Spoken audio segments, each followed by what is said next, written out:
Bonjour à tous, donc voici une nouvelle vidéo qui, je l'espère, va vous aider.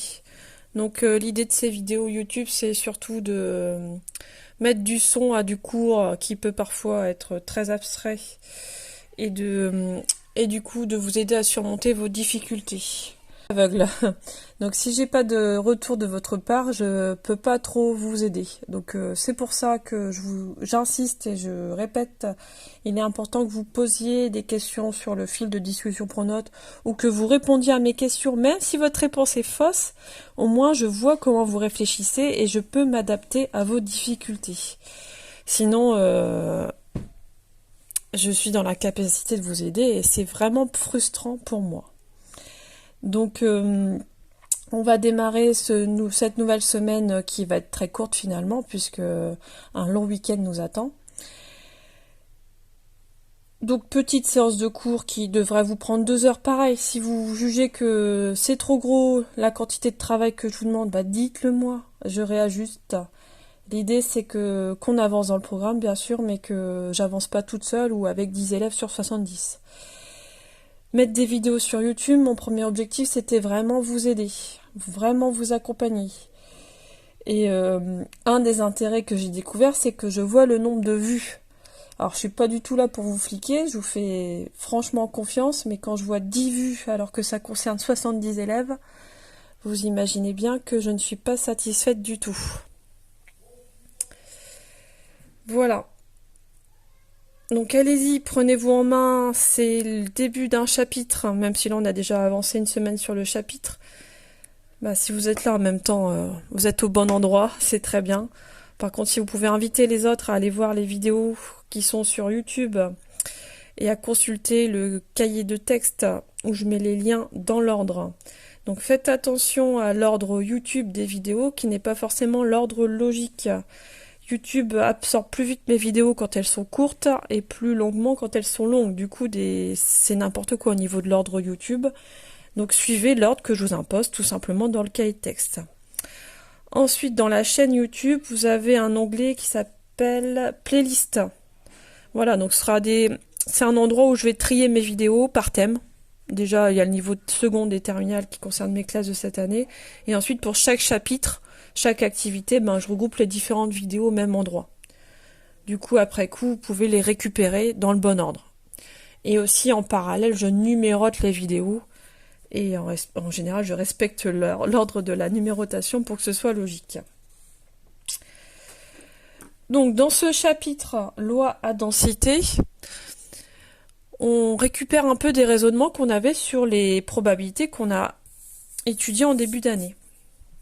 Donc, on va prendre une situation très simple où je m'interroge sur le poids des jeunes adolescentes. Donc, j'ai fait une étude statistique qui est complètement bidon, mais ça va vous permettre de visualiser. Donc, j'ai 3 valeurs possibles. Le poids. Alors, j'ai 48 kg, 50 kg, et hop, 53 kg possible pour un kilo. Et la probabilité correspondante. Donc j'ai fait une petite étude statistique sur un petit échantillon de la population. Par exemple, je vais dire qu'à 50 kg, j'ai la moitié de mes filles qui sont concernées. Là, j'en ai 0,20 et là, j'en ai 0,30. Ça, c'est une loi de probabilité, c'est la loi de probabilité du poids. Donc X me donne le poids des filles. Comme toute loi de probabilité, quand j'ai toutes les valeurs qui sont concernées, forcément la probabilité est égale à 1. C'est une loi de probabilité. Je peux schématiser. En X, je vais mettre le poids. Donc j'ai 3 valeurs qui sont concernées. 50, 48, 53. Et c'est toujours agréable d'avoir un graphique, c'est plus lisible d'un seul coup d'œil. Donc pour la valeur 50 kg, je fais une probabilité de 0,5. Pour 48, j'ai une plus faible probabilité qui monte à 0,20. Et pour 53, elle est supérieure un petit peu à 0,30. Voilà. Donc si je regarde la somme des longueurs de ces 3 bâtons, ça doit faire 1. Voilà.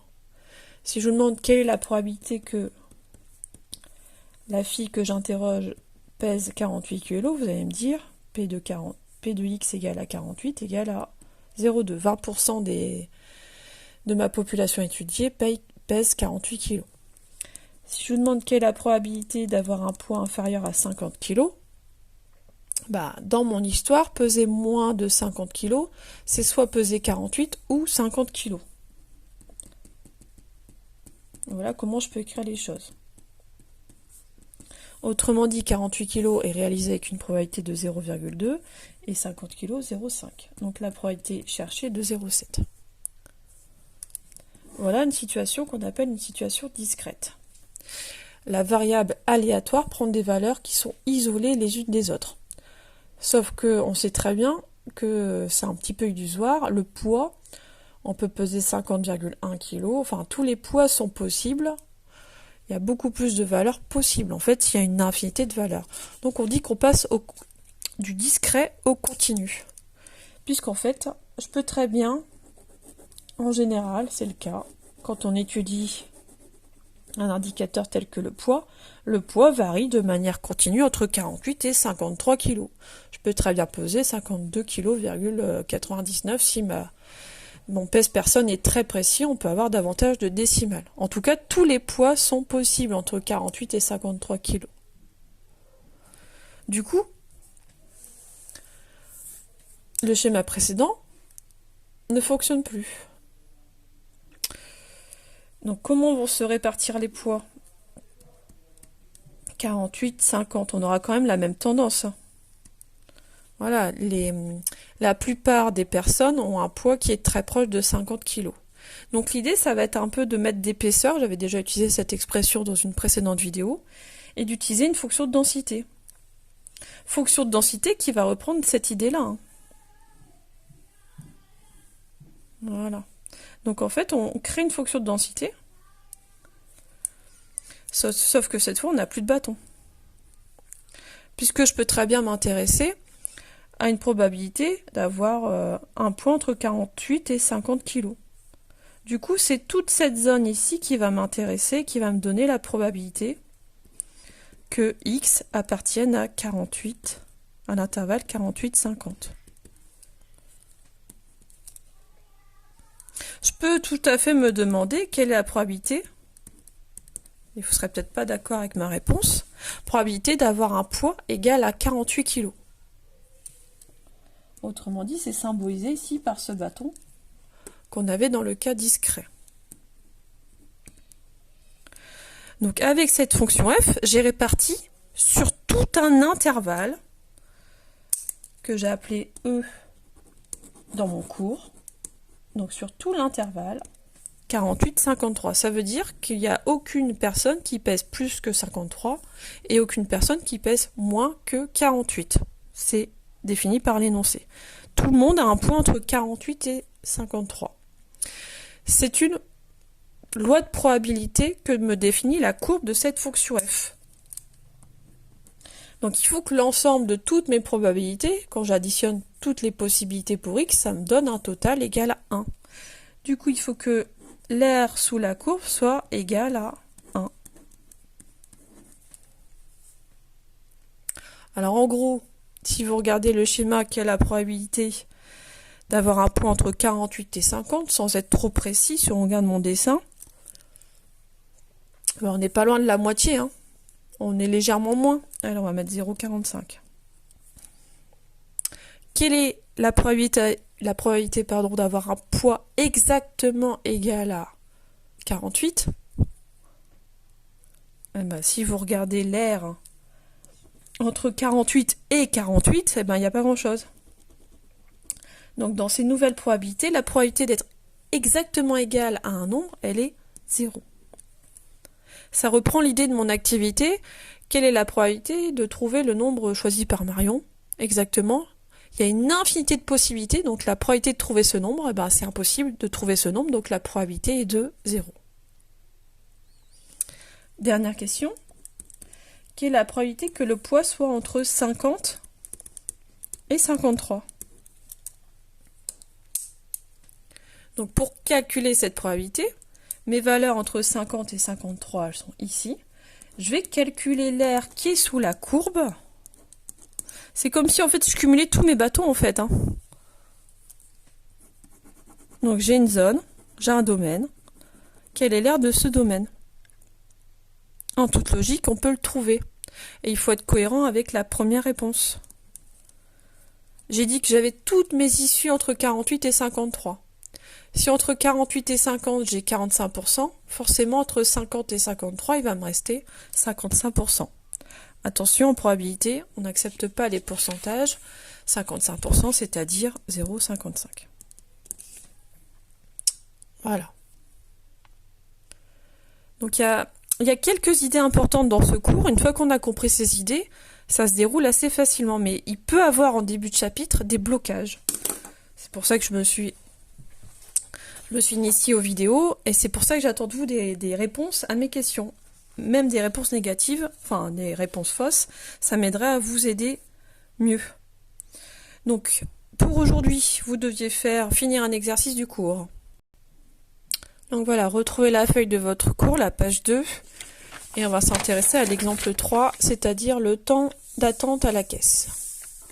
Donc pour travailler avec ces nouvelles probabilités, les probabilités dites continues, on a besoin d'une règle. Cette règle, c'est donné par la fonction qui s'appelle la fonction de densité. C'est elle qui vous répartit les probabilités sur les valeurs possibles de x. Donc ici, dans cette situation, les valeurs possibles de la variable aléatoire, c'est tous les nombres entre 2 et 22 minutes. Donc si je vais dans ce magasin, attendre 1 minute, c'est pas possible. Attendre 23 minutes, c'est pas possible non plus. C'est forcément un temps entre 2 et 22 minutes. La fonction de densité est donnée par l'expression f de t égale, vous avez l'expression qui est ici, et vous avez la courbe de cette fonction. Donc fonction affine, strictement décroissante sur l'intervalle.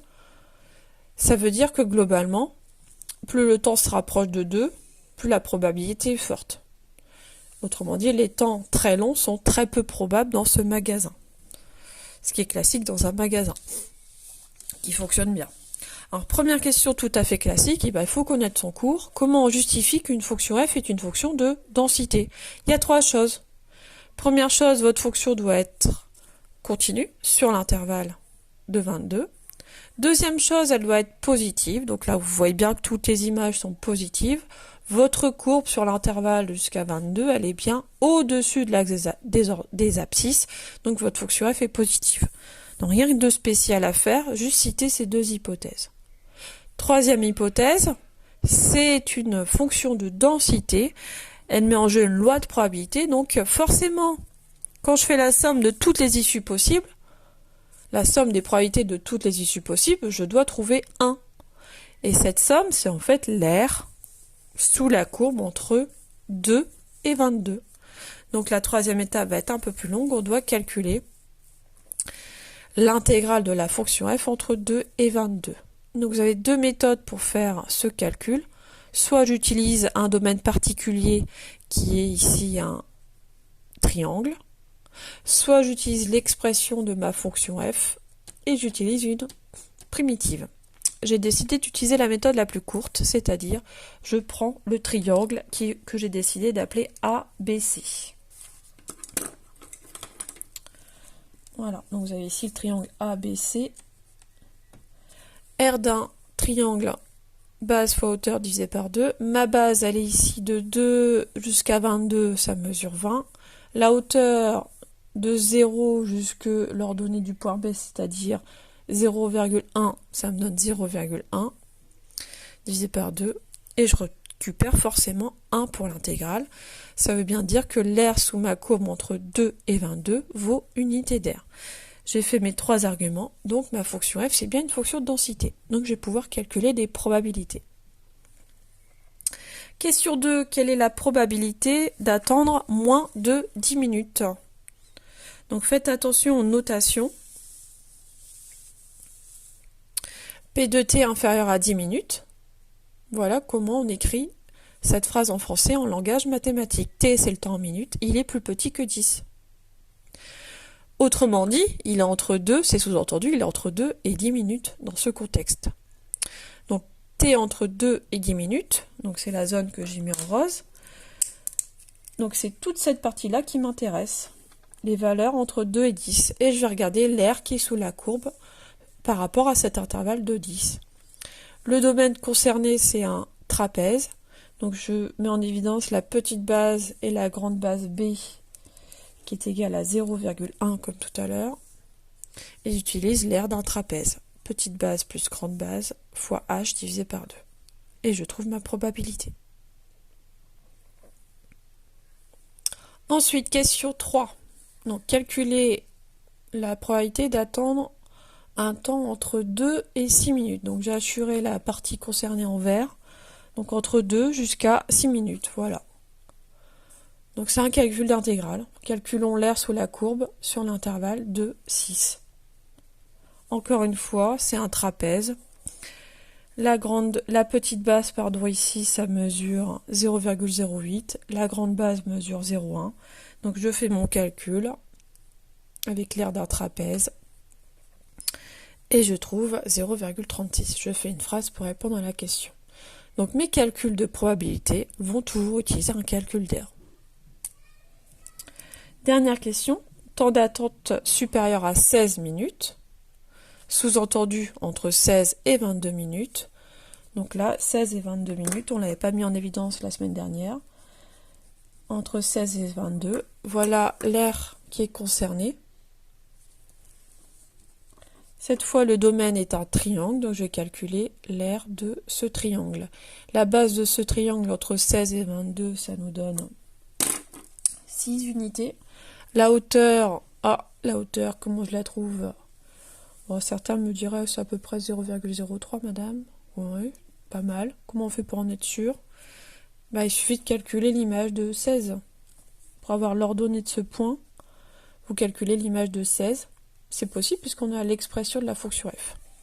Donc je l'ai fait ici, j'ai calculé l'image de 16 et en effet je retrouve 0,03 que j'utilise dans ma formule pour calculer l'aire du triangle. Et je trouve 0,09. Voilà. Donc ce qui est important, c'est faire le lien entre l'événement et le domaine qui est concerné. Et ensuite calculer une aire. Voilà. L'exercice 3 est terminé. Alors nous continuons avec le cours. Donc petit 2 après cet exemple. Petit 2, propriété. Donc on considère x une variable à densité sur l'intervalle. Donc ça veut dire que si on a une variable à densité, il va falloir utiliser une fonction de densité pour calculer les probabilités. Donc voilà, on peut faire un petit dessin qui illustre la situation. On travaille sur un intervalle i qui est quelconque. Quelle est la probabilité que x appartienne à l'intervalle i? Donc votre réponse est i, c'est l'ensemble de toutes les valeurs possibles pour la variable. Autrement dit, c'est tout mon univers. Autrement dit, c'est l'aire qui est sous la courbe sur l'intervalle i. Et cette aire, pour avoir une autre probabilité, elle doit être égale à 1. La probabilité que x soit égal à c. Donc là, je prends un nombre quelconque, c. Quelle est la probabilité que la variable aléatoire soit égale à c? Si j'applique ma méthode, c'est l'aire sous la courbe CF entre C et C. Là, j'ai pas beaucoup d'air. Le domaine se réduit à un segment et l'aire d'un segment, c'est 0. En effet, si je calcule l'intégrale, vous vous souvenez, si les deux bornes sont identiques, l'intégrale est égale à 0. Cette fois, je prends deux nombres C et D et je calcule la probabilité que x appartienne à l'intervalle CD. Autrement dit, je dois visualiser à l'aide de l'aire qui est sous la courbe CF entre C et D. Comme toute probabilité, c'est forcément un nombre, c'est une aire, donc c'est forcément positif, et au maximum, ce sera 1. Ici, pour que ce soit égal à 1, il faudrait que C, ce soit le début de l'intervalle, et D, la fin de l'intervalle. Donc c'est toujours un nombre entre 0 et 1, comme toute probabilité. Ensuite, si j'ai deux intervalles disjoints, et que je calcule la probabilité que x appartienne à la réunion des deux, eh ben, ce sera la somme des probabilités. Grâce à la propriété 2, on peut ne pas faire attention aux inégalités, qu'elles soient strictes ou larges ici, ça ne change rien. Quelle est la différence ici entre les deux événements? Ici, j'ai C en plus qui est considéré par rapport à là. Mais la probabilité d'être égale à C, elle est nulle. Donc ça ne change rien. Ces deux probabilités sont identiques. Même chose sur D, que je l'enlève, que je le mette, ça ne change rien. Être égal à un nombre a une probabilité nulle. Donc je peux les enlever à droite, à gauche, les deux en même temps. Ensuite, sixième propriété. Donc j'ai un nombre C qui est quelconque. Et je m'intéresse à la probabilité que X soit inférieur à C. Autrement dit, c'est cette zone-là qui me donne la probabilité en calculant son R. Avec les événements contraires, en sachant que tout l'air sous la courbe est égal à 1, si je fais la somme des deux zones, j'ai 1. Autrement dit, la zone qui est assurée, c'est 1, moins la probabilité que j'ai symbolisée par mes deux étoiles, c'est-à-dire être plus grand que C. Donc X supérieur à C. Alors ça peut être strict ou pas, ça ne change rien. Ensuite, septième propriété qui sera utile dans la suite avec les lois qu'on va appeler les lois normales. Donc visuellement, c'est bien d'avoir des images de ces propriétés, des images mentales, pour retrouver ces propriétés. Donc ici, j'ai la probabilité que X soit entre C et D. Donc si je visualise, c'est cette probabilité-là qui est en jeu dans la question. Je vais pouvoir l'exprimer à l'aide de deux probabilités. Je vais mettre en évidence la probabilité que X soit inférieur à D. Alors ici en violet, la probabilité qui est concernée est donnée par l'air que je viens de hachurer en violet. Sauf que là, j'en ai pris trop. Pour récupérer uniquement la zone bleue, la zone étoile, il faut que j'enlève une partie. Cette partie, c'est quoi? Donc ça va être moins ce que j'ai assuré en vert. Et ce que j'ai assuré en vert, c'est le fait que X soit inférieur à C.